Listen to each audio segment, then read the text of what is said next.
ನಮಸ್ಕಾರ ವೀಕ್ಷಕರೇ, ನಾನು ನಿಮ್ಮ ಹಿರಿಯ ಜೀವನಶಂಕರನ ದಿವಶಂಕರ್ ನಾಗರಾವ್. ಈಗ ನೀವು ಇಲ್ಲಿ ನೋಡ್ತಾ ಇದ್ದೀರ ಗಿಳಿ ಮಹೋತ್ಸವ. ಇದು ಎಲ್ಲಿ ಒಂದು ಜಾತ್ರೆ ಬರೆಯುತ್ತೆ ಅಂತ ಅಂದ್ಕೊಂಡಿದ್ದೀರ?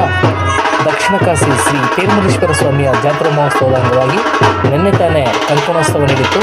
ಇವತ್ತು ಗಿಳಿ ಮಹೋತ್ಸವ ಒಂದು ಹೆಂಗಂದರೆ ಬ್ರಹ್ಮರಥೋತ್ಸವ ಬರುವವರೆಗೂ ಒಂದಲ್ಲ ಒಂದು ರೀತಿಯಲ್ಲಿ ದಿನನಿತ್ಯ ಬೆಳಿಗ್ಗೆ ಸಾಯಂಕಾಲ 2 ಸಮಯಕ್ಕೆ ಒಂದೊಂದು ವಾಹನದಲ್ಲಿ ಸ್ವಾಮಿ ಮೆರವಣಿಗೆ ಹೋಗುತ್ತೆ. ಇಲ್ಲಿ ಶ್ರೀ ತೇರ್ಮಲೇಶ್ವರ ಸ್ವಾಮಿಯ ಸನ್ನಿಧಿಯಿಂದ ಹಿಡಿದು ಮೈಲಾರಲಿಂಗೇಶ್ವರ ಸ್ವಾಮಿ, ರಾಘವೇಂದ್ರ ಸ್ವಾಮಿ ಮಠ, ಹಾಗೂ ಶ್ರೀ ಆಂಜನೇಯ ಸ್ವಾಮಿ, ಸಿದ್ಧನಾಯಕನ ಸರ್ಕಲ್ಲು, ಅಲ್ಲಿಂದ ಮತ್ತೆ ದೇವಸ್ಥಾನಕ್ಕೆ ವಾಪಸ್ಬರುತ್ತೆ.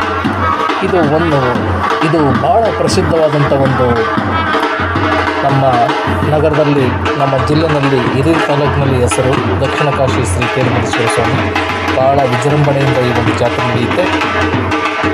ವೀಕ್ಷಕರೇ, ಈ ಸ್ವಾಮಿಯ ಸನ್ನಿಧಿಯಲ್ಲಿ ಬಂದು ಕಂಕಣ ಕಟ್ಟಿಕೊಂಡು ಅಥವಾ ತೇರ ಜೊತೆಯಲ್ಲಿ ಬಂದು ಅವರ ಕೈಲಾದ ಮಟ್ಟಿಗೆ ಅಲ್ಲಿ ಸೇವೆಯನ್ನು ಸಲ್ಲಿಸಿದರೆ ಈ ಸ್ವಾಮಿ ಅವರೆಲ್ಲ ಇಷ್ಟಾರ್ಥಗಳನ್ನು ಈಡೇರಿಸುತ್ತೆ. ಇಲ್ಲಿ ನೋಡ್ತಾ ಇದ್ರೆ ಇದು ಚಂದ್ರಮೌಳೇಶ್ವರ ಮಹೇಶ್ವರ ದೇವಸ್ಥಾನ. ಇದು ನೋಡ್ರಿ ದ್ವಾರ ಬಾಗಿಲು.